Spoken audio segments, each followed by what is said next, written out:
again, and welcome to Foreplay Radio Sex Therapy. I'm your host, certified sex therapist Laurie Watson, author of Wanting Sex Again, and blogger at Psychology Today and WebMD. And I have with me Dr. Adam Mathews, my co-host, who's a couples therapist, psychotherapist, and president of NCAMFT. Foreplay is dedicated to helping couples keep it hot. Each episode, we cover an aspect of sex that impacts your sex life and something that you can relate to. So if you find our discussions helpful, please give us a review on iTunes or Stitcher. We would love it if you would tell a friend about us. You can find us also on the web at foreplayrst.com. And if you have a comment or a topic that you'd like us to talk about, we'd love to hear from you. Please send them to us at info@foreplayrst.com. Thanks for listening. Now on to today's topic. Hello, Adam. Hey, Laurie. How you doing? We have not just a mailbag today, but we have a live call-in. It's amazing. Technology is amazing that we are able to do this. I know. That is so exciting. I know. I'm so excited. We have Joe from Raleigh who's calling in with some comments and questions, and he's been a fan and a listener, and he's also written us before about, with some ideas and things that we should talk about. So we are so grateful to have this, and we just want to open this up to everybody. We are now taking call-ins. So if you'd like to be on the show, what we would love from you is just send us an email at info@foreplayrst.com. Yeah, and if you could, just give us the question you would like to talk about, or the topic that you would like to talk about, and we'd love to have you on and discuss the issue that you have. Yeah, and even if you don't want to be on the show, but you do want us to talk about a particular topic, we would just love to hear from you. Any kind of comments, rate and review us, subscribe to us, that helps. And we would be so grateful if you share the podcast with your friends. Just if everybody shared with their friends right now, oh my gosh. Yeah. We would go top of the charts. So that's our fantasy at least. Right. Okay. Well, welcome, Joe. How are you? I'm doing good. I hope you guys are. We are.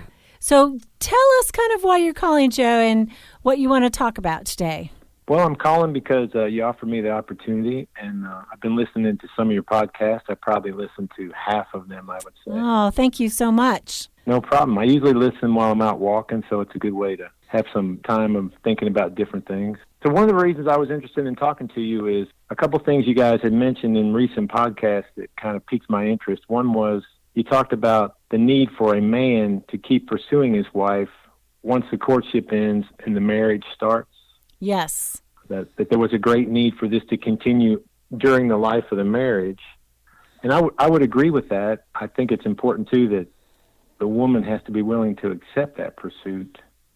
And so it makes me curious about what exactly that pursuit should look like and why women would resist that pursuit, which I think sometimes happens in my life. So I'm curious about that aspect of it. I think that's a great question, and something that is really important. Maybe we haven't hit it specifically enough. I think that pursuit seems to fall off.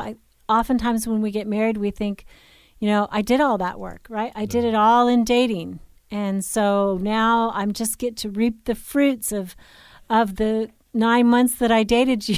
Yeah, I did all that effort. I put a lot of effort and money and lots of money, and time into it and into the pursuit. and then all of a sudden I should coast on that.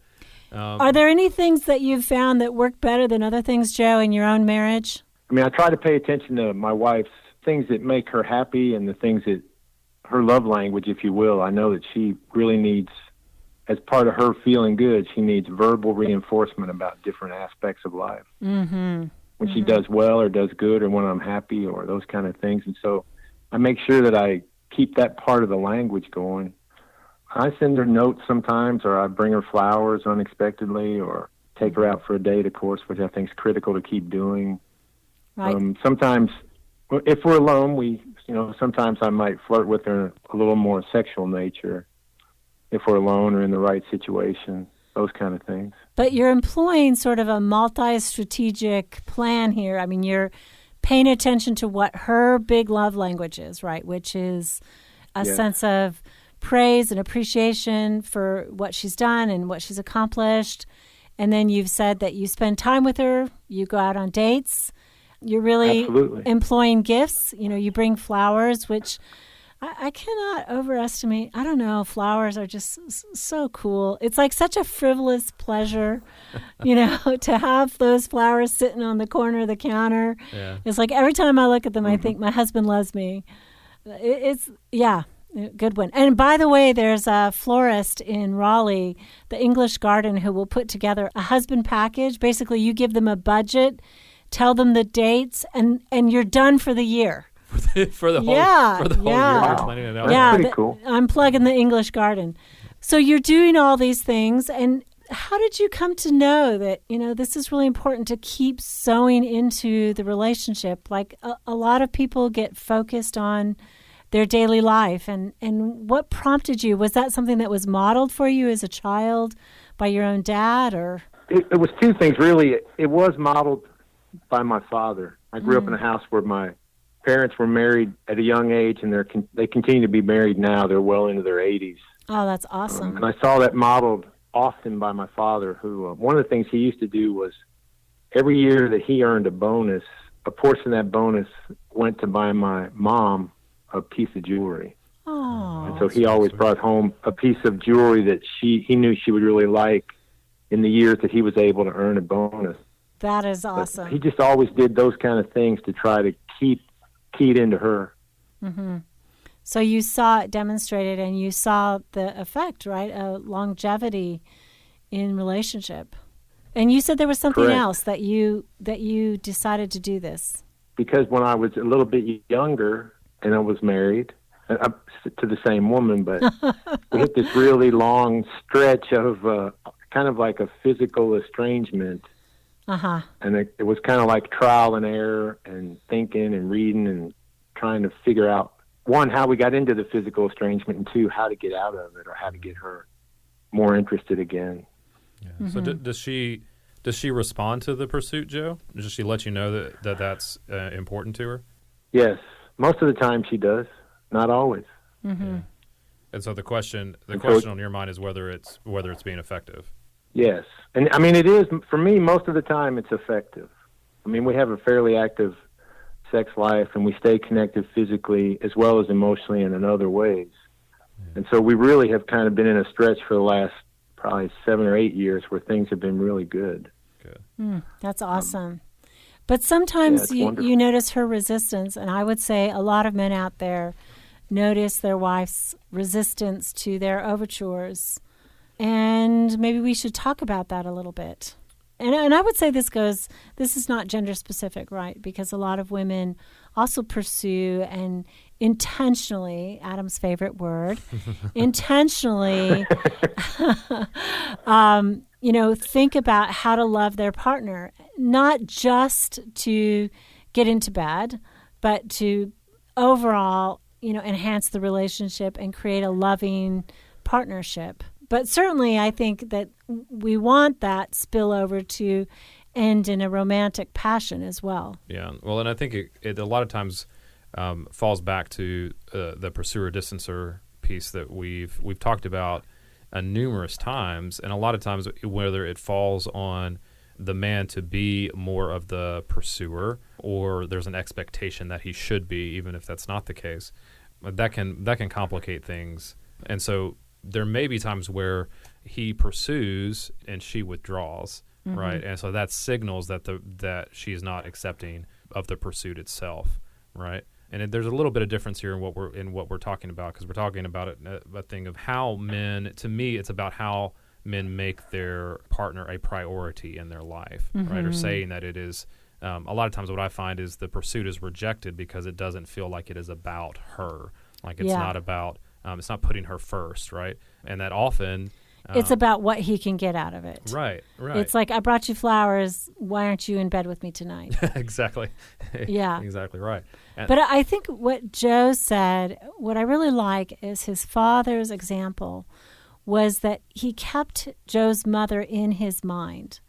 Like in his own triumph and celebration, he saw it as partnership. You two should celebrate with me and gain benefit with me.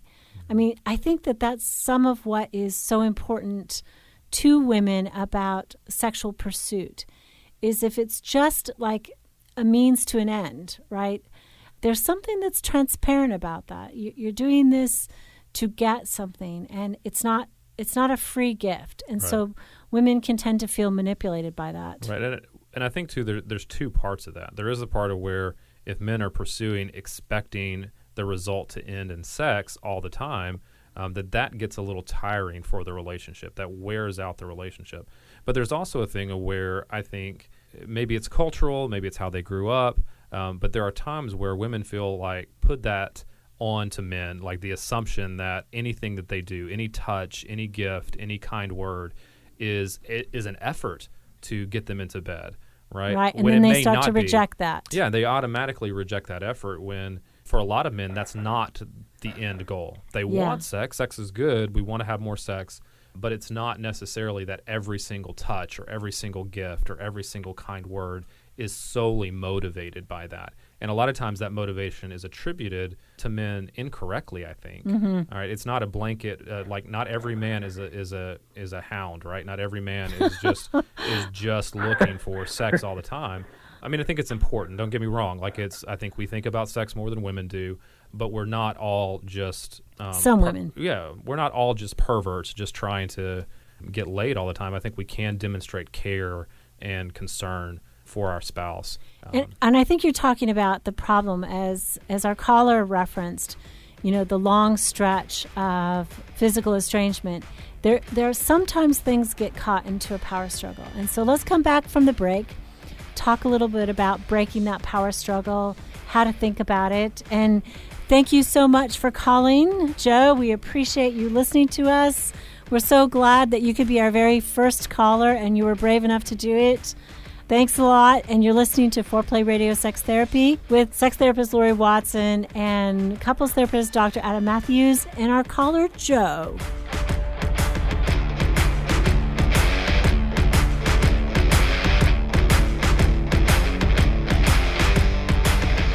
Wanting Sex Again. How to Rediscover Desire and Heal a Sexless Marriage by certified sex therapist Laurie Watson. Each chapter is designed to fix one of the problems that cause low libido, from early marriage through the childbearing years, even all the way through menopause. I've also had men read it and tell me that for them it was the most hopeful thing they read about resolving sexual problems. Look for Wanting Sex Again on Amazon.com. You can also talk to Laurie Watson for therapy in person or via Skype. I offer couples counseling and sex therapy, and I think about both aspects of the relationship, emotional intimacy and sexual technique, and that combination together helps marriages be happy. Weekend couples intensives are also offered. Improve your sex and improve your relationship with Awakening Center for Couples and Intimacy. Find out more at awakenloveandsex.com. Awaken what's possible.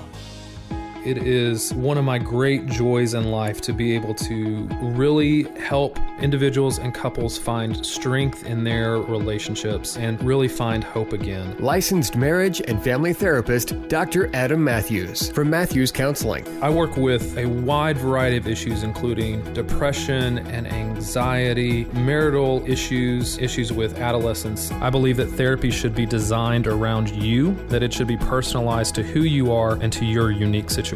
Therapy is available in office, online, and by phone. I want therapy to be comfortable for everyone. At our office, you'll find that we sit around a fireplace in deep, comfortable chairs, look at the problem differently, and offer practical solutions for you to take home and utilize outside of the therapy room. Schedule today and rediscover hope. You can find me on the web at mathewscounseling.net, Mathews with one T. You can contact us through email or phone and find a lot of resources on our website, mathewscounseling.net.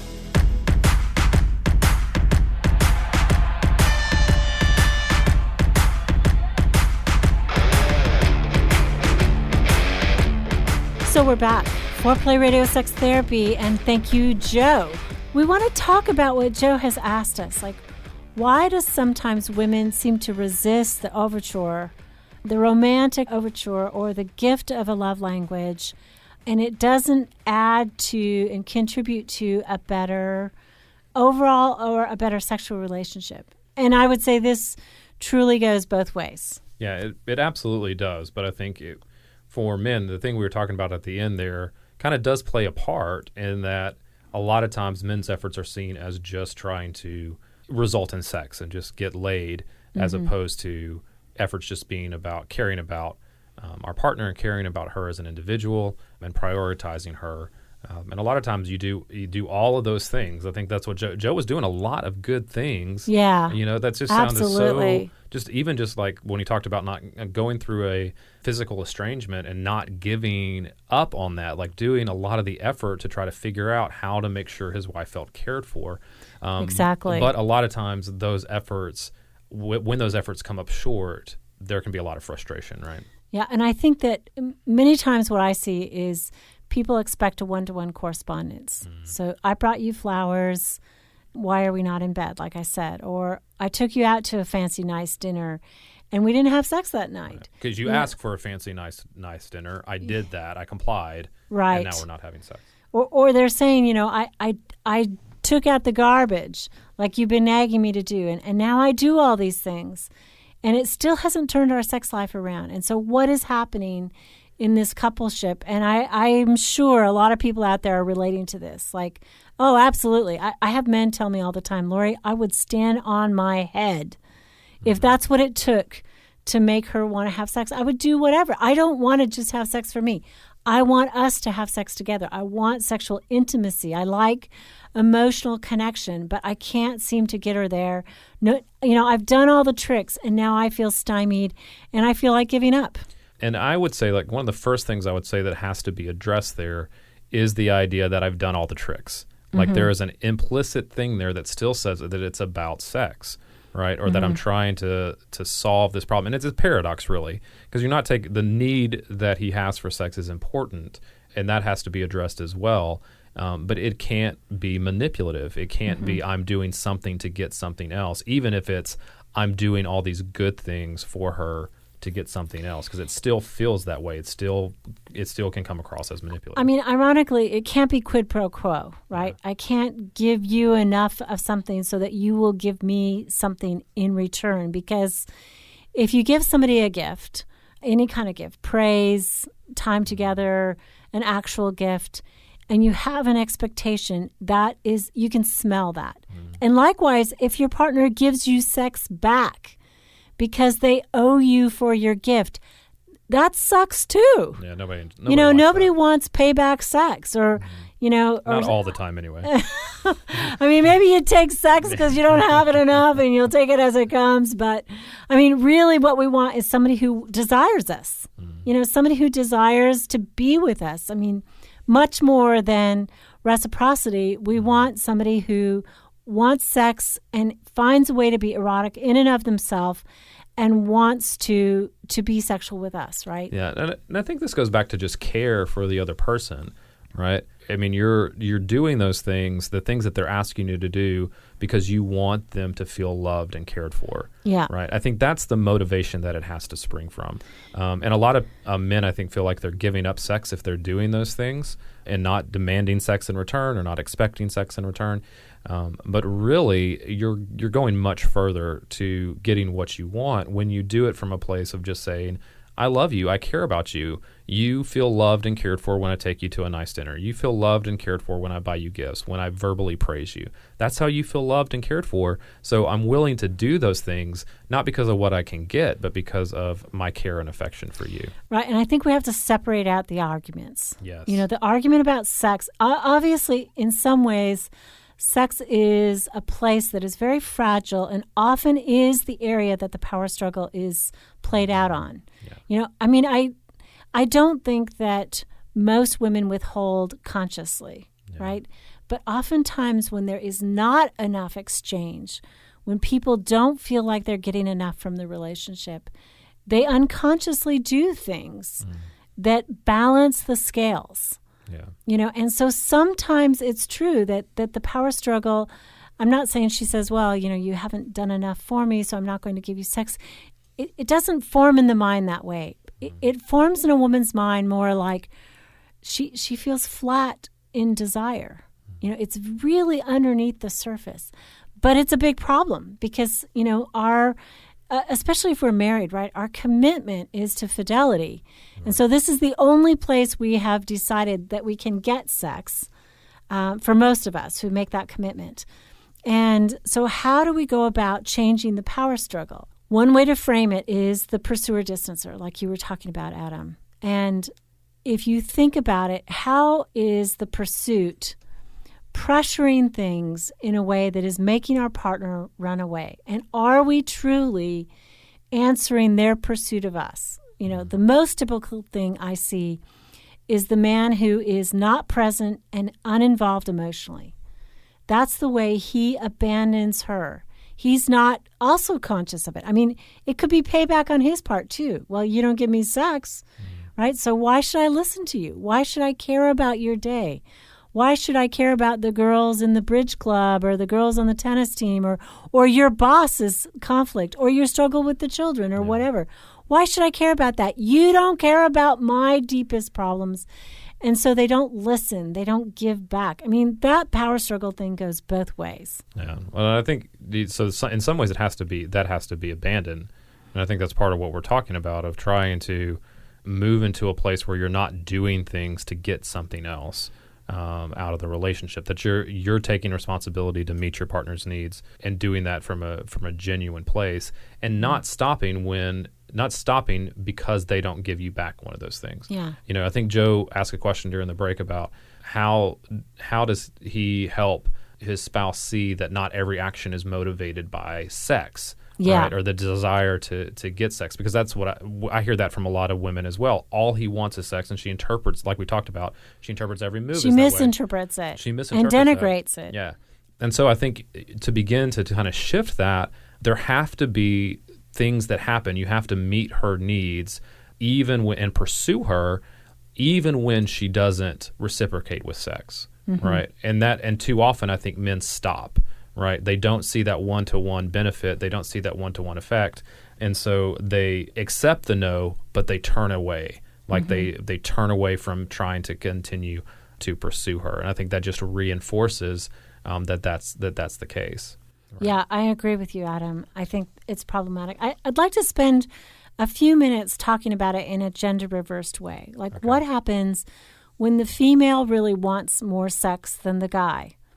And she also tries everything. I'm thinking of patients who've told me, look, I have, put on lingerie and danced in front of the football game on the TV, which I say is her big mistake, right? Now, don't interrupt the football game. That's dumb.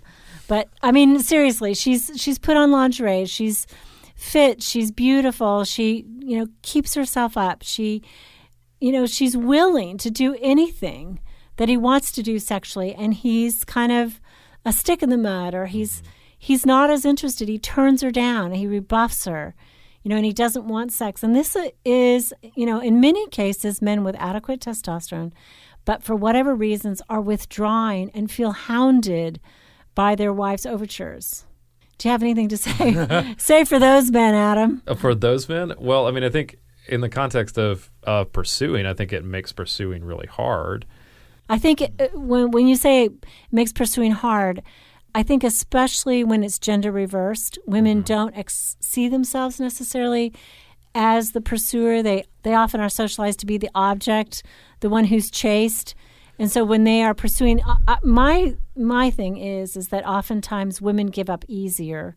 They don't keep pursuing as long, as men will. Well, I do think there's a cultural thing, though, that's at play there for a lot of men, especially if they are natural distancers in the relationship. If it's reversed and that there's an element of shame that is involved in that, that has to be kind of demystified a little bit as well. Of when their partner starts to pursue them or wants sex more, that they automatically feel like there's something wrong with them. Right. And so it puts them, they're already a distancer, and it already puts them in a place so it just adds more shame to that and causes them to just withdraw even more, because culturally they're supposed to be the ones that initiate, they're supposed to be the ones that pursue, And so if it's gender reversed, there can be an element of shame in that as well. Right. I'm not much of a man. Yeah. I'm not. I have this beautiful wife who wants me, and I don't even know why I don't seem to respond to that. I should be responding to that, and I don't know why. Yeah. Whereas I don't think women who are pursued sexually feel that one as much.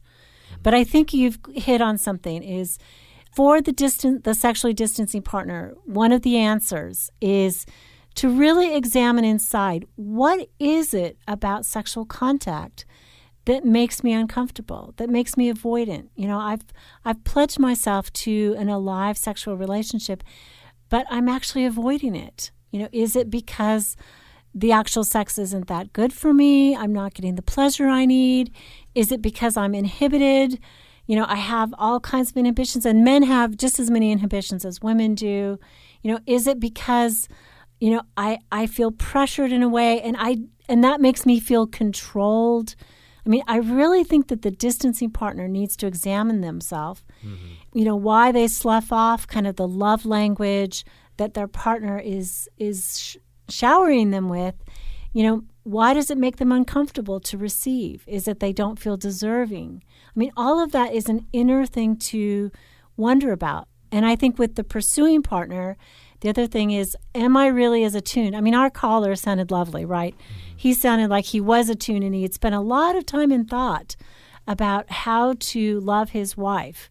But many people don't. They do the wrong thing. My wife likes time together, but I bring her gifts, and that doesn't hit it. Or my husband likes things picked up, and he likes acts of service, and all I'm giving him is sex. And he wants a household that works better. That's what would make him feel loved. It isn't always gender traditional. I think there is Laurie, an element of it being that it can be gender reversed. But I do want to come back to Joe's specific question about how he begins to help his wife receive the ways that he's trying to love her, and specifically how he helps her to see that it's not all about sex, right? That it's not always about sex. And one of the things that I thought about, and you mentioned this briefly, but that he has to check in with her to make sure that the specific ways that he's trying to reach out to her and trying to pursue her are actually ways that are making a dent, so to speak, that are actually ways that are filling up her love tank and making her feel loved and cared for. Because a lot of times, love languages are great. Like, I think every couple I've seen lately has read the 5 love languages, but beginning to tune into the specific ways, each love language can be different in and of itself, that if it's quality time, that the ways he's trying to spend quality time with her matter. If it's verbal praise, that the things that he's recognizing and giving affirmation to are things that matter and that are important to her as well. So checking in and just saying, are the things that I'm doing actually working? And I think I've said too several times here, it can't be a one-to-one correspondence. So an action of romance doesn't necessarily create an action in the bedroom. So when you're romantic, you're creating a climate. You're creating a climate of making somebody feel special, cared about, and keeping them in your mind. I was out shopping and I saw this and I picked it up for you. Or, I was at the grocery store and I brought home the bouquet. I just thought of you. There are ways really that it's creating a whole atmosphere of care in a romantic gesture that then eventually all of these together mimic the dating period, right, where sex is more plentiful. Right. And the other thing, I think we mentioned this, but just want to highlight it too, is that sometimes we have to do things where it doesn't end in sex, right, to begin to shift that. Like, men have to care in ways that it's okay. The night may end with just holding each other. Yes. The night may end with just kissing, right? Or physical affection. Physical affection of some other kind. I hear women all the time who say, I long for physical affection. And, every time he touches me, he gets aroused and we have to have sex, which I think is not necessarily true. Sometimes he may get aroused because she's sexy and he can't help that. He doesn't necessarily mean to drive it through the bedroom. He could be content with holding her, touching her, hugging her, whatever. He can't control his body. And I think that's an understanding that women have to have as well, that it's not we could always have sex, but we don't have to always have sex. Yeah, and she's not responsible for that erection. That's right. Yeah. But I think physical affection, again, a big love language for many women. Yeah, and so being able to have that it has to end in those times, and men have to initiate that, or they have to initiate physical affection and intentionally make it sure, intentionally stop and make sure it doesn't go forward, so that there's something to compare it to, so that there's something to say, okay, well, not every time leads to sex. He's okay with physical affection at times too. So I'd say those two things to me are ways to start to really help the pursuit be meaningful, and for affection to really be, love and care to really be received. Yeah, good. Well, thank you for listening to Foreplay Radio Sex Therapy. This is your sex therapist, Laurie Watson, couples therapist, Dr. Adam Mathews. We appreciate our caller, Joe. Thanks again, and thanks for listening. Hey, help us stay on top here at Foreplay. We'd love it if you would subscribe and share it with your friends. And please take 1 sec and rate and review us. Thanks so much.